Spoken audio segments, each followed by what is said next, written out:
မိတရဏဂုံကိုးကွယ်ထားတဲ့ပုဂ္ဂိုလ်ဟာတရဏဂုံကိုစိတ်ကပ်ထားတဲ့ပုဂ္ဂိုလ်ဘုရားတရားတန်ခါယရဏသုံးပါးလို့ဆိုတဲ့တရဏကိုကိုယ်ဝယ်စိတ်ကပ်တဲ့ဥပဒကဥပတိကမအမျိုးသားအမျိုးသမီးတရဏဂုံကိုယ်ွယ်တဲ့အကျိုးကျေးဇူးဟာအလွန်ကြီးမားတယ်လို့ပြောတယ်။ဘာဖြစ်လို့လဲဆိုလို့ရှိရင်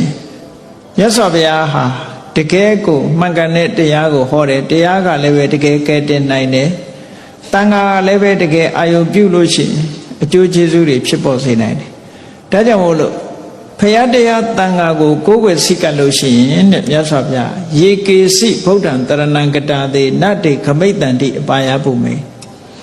အပေမကြဘူးလို့ကိုဟောထားတယ်နော်တရဏဂုံတည်ရဲ့နဲ့တရဏဂုံစိတ်ကပ်တဲ့ပုဂ္ဂိုလ်ဟာအပေမကြဘူးဆိုတီယိုနိုင်ငံမှာဖြစ်ခဲ့တဲ့ဝတ္ထုလေးတစ်ခုကိုကြည့်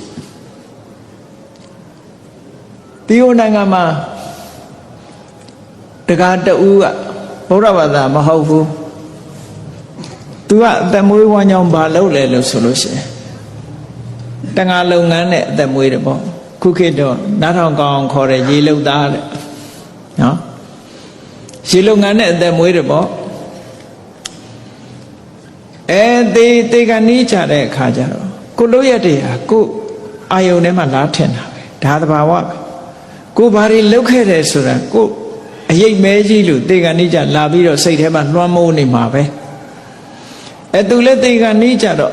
သူလှုပ်လာခဲ့တာငါးတွေဖန်သက်ရောင်ချဒီလိုလှုပ်လာတာဆိုတော့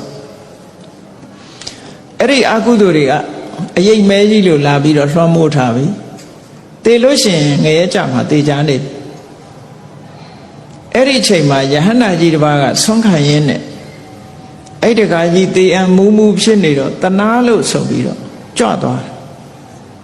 ပြီးတော့သူ့ကိုအားပေးစကားပြောပြီးတော့အကိုရမဲ့ဖြစ်နေတဲ့အချိန်လေးမှာမင်းဘဝကူကောင်းအောင်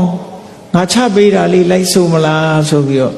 ဗုဒ္ဓံတရဏံကိစ္ဆာမိဓမ္မံတရဏံကိစ္ဆာမိသံဃာတရဏံကိစ္ဆာမိဆိုတာချပေးတာလိုက်ဆိုလိုက်တယ်သံဃာတရဏံကိစ္ဆာမိလည်းဆိုလိုက်ရောမေးကပြုတ်ကျသွားပြီးရှာကလေးသွားတော့မဆိုနိုင်တော့ဘူး၅ပါးသိလားအဲ့ဒါလို့ဆိုရင်းနဲ့စိတ်ထဲမှာအာကိုးသွားတယ်သူစိတ်ထဲမှာဒီဗုဒ္ဓံတရဏံကိစ္ဆာမိကိုအာကိုးပြီးတော့တည်သွားတော့ဘာဖြစ်တုံဆိုငရဲလွတ်ပြီးတော့သူကငရဲမရောက်တော့ပဲနဲ့ဘုံမစွတ်နတ်သွားဖြစ်တယ်နတ်ဆိုတာလူလိုမွေးနေရတာမဟုတ်ဘွားကနဲ့သွားဖြစ်တာအဲ့တော့ညကြတော့အဲ့ဒီရဟန္တာကြီးစီလာတဲ့အရှင်ဘုရားတဲ့သူဘုံမစွတ်နတ်ဖြစ်တဲ့အကြောင်းပြောတယ်ရှင်ဘုရားက၅ပါးသီလသာဆက်ချပေးလိုက်မယ်ဆိုရင်တပည့်တော်ဟာအထက်နတ်ပြည်တော်ရောက်မှာအခုတော့ရှင်ဘုရားကတန်ခါတရဏံကိစ္ဆာမိတင်ဆုံးသက်သွားတာဆိုတော့ယဟန္တာကြီးကပြောတယ်မင်းမမဆိုနိုင်တော့တာတဲ့ငါကတော့ချပေးပါတယ်နော်မင်းမဆိုနိုင်တော့ဘူး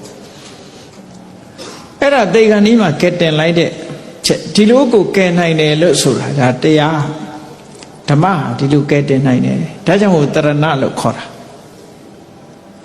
အဲ့ဒါလိုကဲတင်ခဲ့တဲ့ဝတ္ထုဇာလန်းတွေဟာအများကြီးရှိတာပေါ့